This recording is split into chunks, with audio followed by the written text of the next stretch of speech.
디모데전서 3장. 미쁘다 이 말이여 곧 사람이 감독의 직분을 얻으려 함은 선한 일을 사모하는 것이라 함이로다.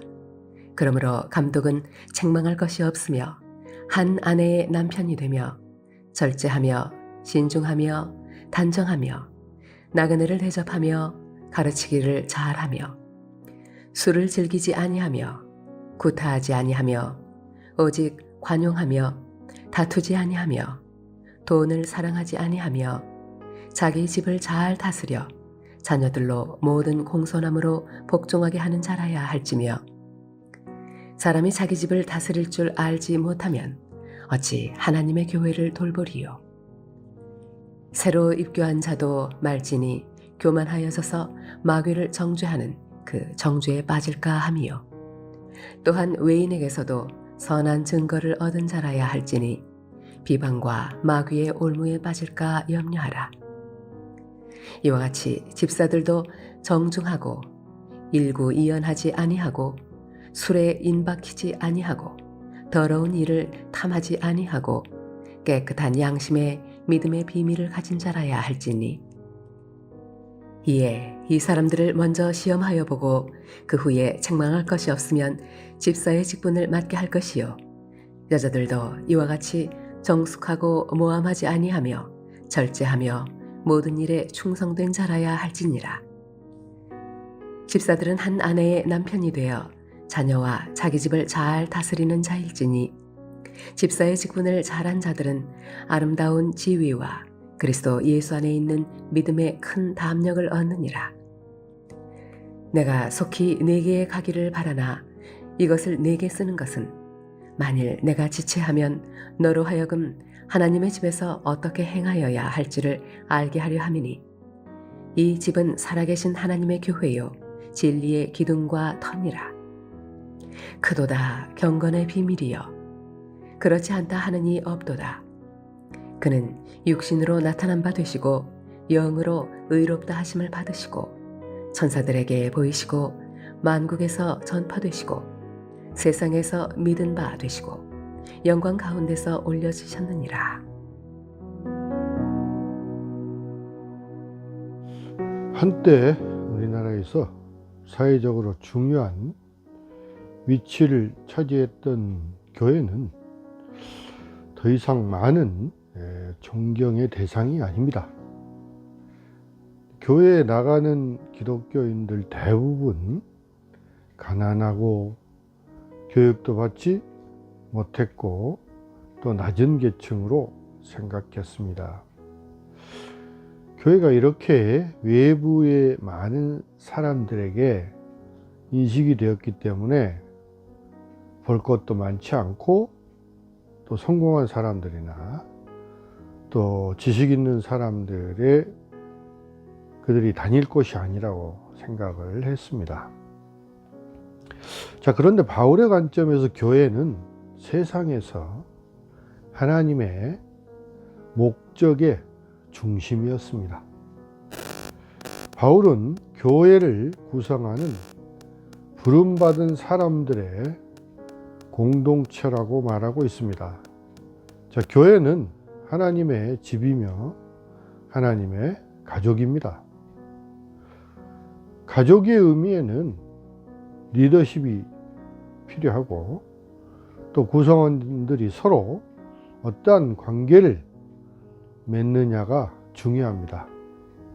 아마 그 관계는 서로를 좋아할까 이것이 아니라 서로를 사랑할까 이런 것이었을 것입니다. 자, 이것은 성도들의 선택이 아니라 신성한 명령입니다. 교회 성도들은 그리스도의 구원의 피에 공동으로 참여함으로써 친족관계, 즉 혈연관계를 보여주어야 합니다. 가족의 구성은 가능한 한 다양한 세대를 반영하는 것입니다. 가족에는 젊은이와 또 노인이 있습니다. 모든 연령대의 자녀, 조부모, 숙모, 삼촌이 있고 이들은 모두 대가족의 구성원이 됩니다. 교회는 우리의 삶과 또 자녀의 삶을 형성하는데 도움이 되는 도덕적인 공동체가 됩니다. 그래서 교회에서는 최선을 다해 젊은 세대와 노년층의 통합을 위해서 최선의 노력을 해야 합니다. 교회는 우리가 함께 성장하고 성숙해져서 하나님 아버지와 예수 그리스도와 더욱 닮아가는 것입니다. 능률성이나 효율성은 교회가 추구하는 가장 중요한 가치가 아닙니다.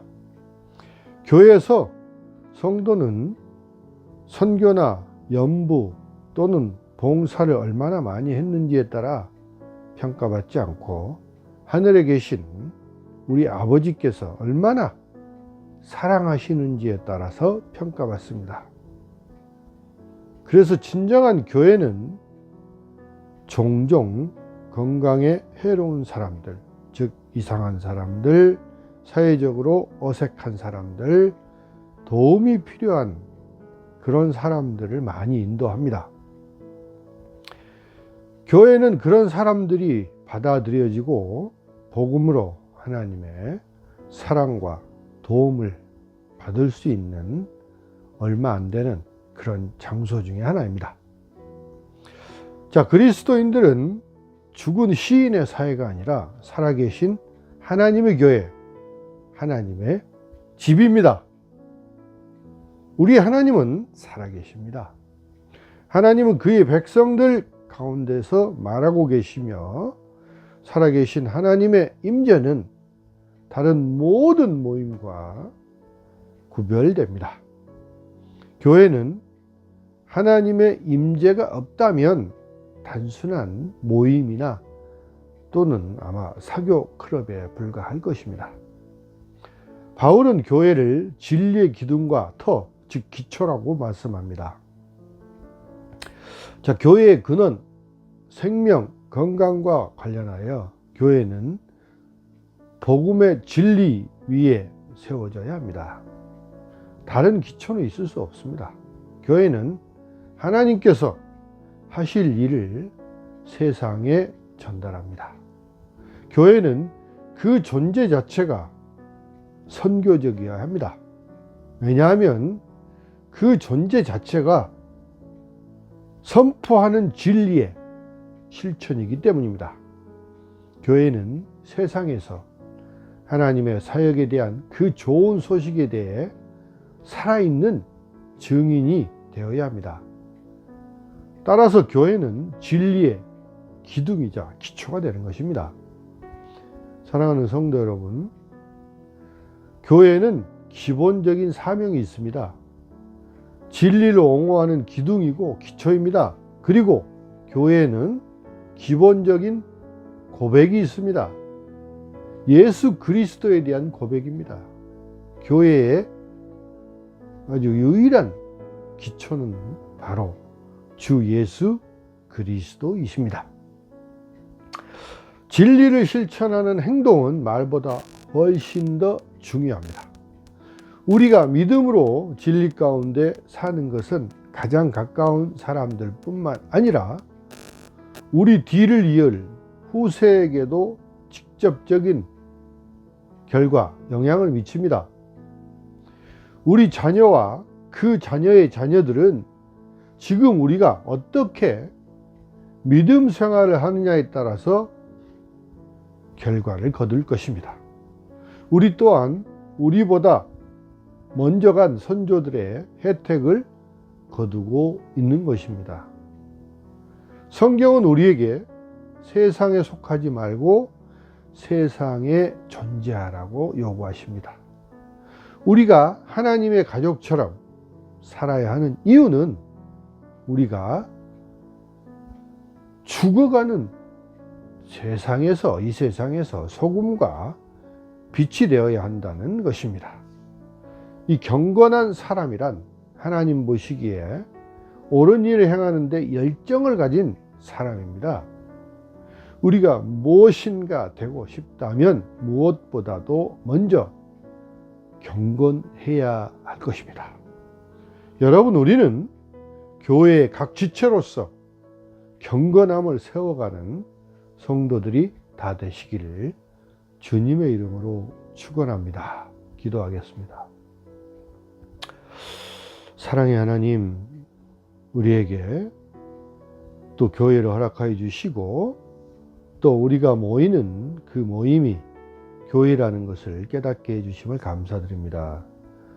또 교회는 또 하나님의 집이고 또 우리 가족이 또 모이는 그런 공동체입니다. 주님, 우리가 서로 사랑하고 위하고 또 서로 위로하며 돕는 또 믿음의 공동체가 되게 주님 인도하여 주시옵소서. 그리하여 우리와 다음 세대 후세들에게 많은 복을 또 전수하는 그런 믿음 생활이 이루어지는 교회가 되게 주님 인도하여 주시옵소서.